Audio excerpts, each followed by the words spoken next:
In one of the most prestigious events in Formula One, George Russell, in a rare turn of events, was lucky enough to make a show and a name. And guess what? It wasn't just a win for Russell. The whole Mercedes team was thrown into the celebration as well. It was a sweet experience, a phenomenal comeback for both the man and the team. Things just don't happen that way in F1, and here's how it went. Russell couldn't control the tears of victory that followed his phenomenal Grand Prix victory. But in the sprint yesterday, to put his Mercedes further ahead than the Red Bull to start in P1. It's hard to see a man cry, and when you eventually see one, the first thing on your mind is the emotional state may have been triggered by unfortunate circumstances. Let's say the death of a loved one, a layoff from work, or even a bad breakup. It's rare for anyone to think these tears are happy ones, and that's exactly the case for George Russell. His tears were one of overwhelming happiness. For the first time in his career, Russell won the Grand Prix. In his first season for Mercedes, George Russell, after winning the sprint yesterday, wins the Sao Paulo Grand Prix on a Sunday. This phenomenal Sunday race under the friendly Brazilian climate was more than enough to make drops of clear fluid pour uncontrollably from Russell's brown eyes. Now, the fact that Russell raced head-on with some of the big guns in the sport makes his win more memorable. Although some of the best drivers in Formula One's history were present in the race, and obviously the attention wouldn't be on him, it didn't seem like a big deal to Russell if you take a look at the results of the race. Some of these headline-making drivers are Lewis Hamilton, Daniel Ricciardo, and Max Verstappen. What caliber! Lewis Hamilton, for example, is a 7-time world champion and unarguably one of the team's favorites. He also sports a record of 103 won races, with 3 from Brazil.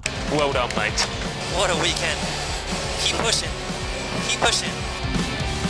Another big name like Daniel Ricciardo, who is an honorary Formula One driver, has contributed immensely to putting the sport in the spotlight.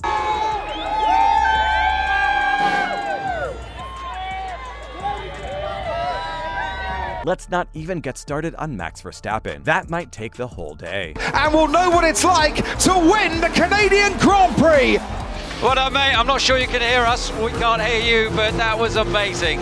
Russell's no small name as well, but having other guys with near equal achievements competing with you can be pressurizing. This makes Russell's win all the more spectacular. What's more, the race was a phenomenon to behold from start to finish. The first lap saw Daniel Ricciardo and Kevin Magnussen bump into each other, and in the process, take themselves off the race. It was a sad occurrence, especially for Daniel Ricciardo, who was possibly creating the last chapter of his F1 story. Magnussen, on the other hand, also had his share of disappointment, having sprung the surprise of the season, further positioning himself for the big win. But his expectations were crushed, and he spun out of control and into Ricciardo. Needless to say, both men couldn't continue the race, and their damaged vehicles were removed from the site. The regulating team had to call for a restart without Ricciardo and Magnussen. At this point, you could assume things had begun to work in Russell's favor. Like Ricciardo and Magnussen, the baton of unfortunate events was passed to Hamilton and Verstappen. On the restart, Hamilton and Max Verstappen had a costly collision. The accident caused the two champions to forfeit the winner's place after damaging their cars, as well as one of them giving a 5-minute penalty. Verstappen was that big sufferer. For Red Bull supporters, an accident that involved two professional drivers shouldn't have seen just one of them getting penalized. However, there's nothing we could say to change what had happened, because, well, the regulating body gave the verdict, and they're going to have a good explanation. Also, Verstappen's car suffered the most damage, while Hamilton was able to maneuver the situation and in the process made an impressive recovery drive. Thankfully, that bad luck didn't spread further, as the fear of getting penalized was enough caution for the other drivers. For Russell, it was a 1-in-a-million opportunity that he wasn't going to mishandle. Unlike the others, Russell had a smooth start, one that made him seem like the only one on the track. It eventually became a perfect ending as Russell claimed victory. It was Russell's first Grand Prix victory, and it so happened on his 81st start. Coming hot on his trail was Hamilton, who was visibly struggling to get ahead of the 29-year-old, but Russell did a fantastic job in holding him off. Hamilton settled for second place, while Verstappen finished 6th after refusing to let Sergio Perez through on the last lap. Despite his lucky lead, it was still a hard-fought victory for George Russell. He deserves the win, and even if he wasn't lucky enough to have gotten that fine opportunity, Russell wouldn't have done poorly either. This is just the beginning, Russell reveals as he sits proudly in the champion's corner. When he was announced the winner, a jubilant Russell exclaimed, and cheered his team on and screamed that it was just the beginning. The new Formula One winner and the 113th in the sport's history could not contain his excitement. He went on to disclose how he knew his team could bring home the prize. "This is just the beginning," Russell shouted over the team radio after being told he was a Formula One winner, the 113th in the history of the sport. Meanwhile, Russell and his fans were not the only excited ones. His teammates and his fellows in the sport were honest enough to admit his grand victory. For Hamilton, it was a win-win, because even though he didn't come first through Russell, his team did. The racing star went on to congratulate the team, as well as the new champion, mentioning how truly incredible Russell was. The 37-year-old player went on to say Russell was truly deserving of the championship, contributing to the delivery of the first British 1-2 finish since the last one that happened way back in 2010, when he was followed in second place by teammate Jenson Button in Canada. Toto Wolff, who wasn't in Brazil at the time, called Russell after the race to congratulate him and also thanked Hamilton for his efforts in securing the 1-2 finish. Apart from Russell's victory, there were other spectacular events in the race. First things first, the Grand Prix marked the first time God Save the King was played as the British national anthem for a Formula One event since the inception of the championship in 1950. There's more. The race marks an impressive recovery for Mercedes, giving them their first win of the season and doing so with a 1-2. The game was also a total showdown from beginning to end, giving fans something to talk about for a long time. Well, if you're among the people still wondering how Mercedes won the Brazilian Grand Prix, let's break it down. Mercedes was experiencing downtime for a couple of games. They failed to meet up with the team goals and expectations while also experiencing a horrible losing streak. They tried all they could to determine the cause of the team's poor performance, yet they continued on the terrible spree. However, they remained undaunted, much to everyone's surprise, showed up for every race full of hope. As the saying goes, the length of any waiting period is inconsequential if it ends grandly. Right now, the team is overflowing with feelings of gratitude, and you can say forgetfulness as well. They are way beyond their past sorrows and basking in the present glory. And why not? It took 21 races, but Mercedes is finally back in Formula One's winning circle. The team went through hell this season because of their consistent losses. This was the same Mercedes who boasted 8 straight years of dominance in the sport, from 2014 to 2021, but now performed terribly. To cut short the story, they have said a final goodbye to their losing days as the Grand Prix win has opened up their hearts for more. Now, we already know George Russell deserved the win, and as we've been saying, it marks the beginning of Mercedes' comeback. This isn't a case of pride or ingratitude, considering that the team had become used to success and clung to it like a fundamental right. The losses they had experienced were a hard pill to stomach, necessitating a solution. It wasn't even a problem with the manager's tactics or perhaps bad skill on the part of drivers. Rather, Mercedes had been plagued with technical challenges. The first issue was to address the car's porpoising, a bouncing motion at high speed triggered by the car's underflow aerodynamics, which the team started to overcome at the Spanish Grand Prix. Then there was the car's awful ride over bumps, which left the team off the pace in a ride at Monaco, and 2 drivers in physical pain after the next street race in Baku. Sadly, the consistent failures gave Red Bull and other rivals a hedge over Mercedes. The team didn't get a taste of victory until those issues were solved. Still, it didn't happen until late season when a major upgrade was introduced to the cars at the United Nations Grand Prix. The upgrade brought aerodynamic performance, but also shed crucial weight from the car. Since then, Mercedes has been on the run for victories in every race. Although Red Bull argues today that the Brazilian Grand Prix was the first time Max Verstappen was not in a position to perform at his best, the fact remains that Mercedes won. With Mercedes back in the row of honors and Russell fired up for more victories, F1 just got better. I bet you'd like first-hand updates on the sport's progress and Mercedes as well. Then subscribe to this channel and turn on your notifications. Also, don't forget to share your comments with us. Thanks for watching. We'll see you next time.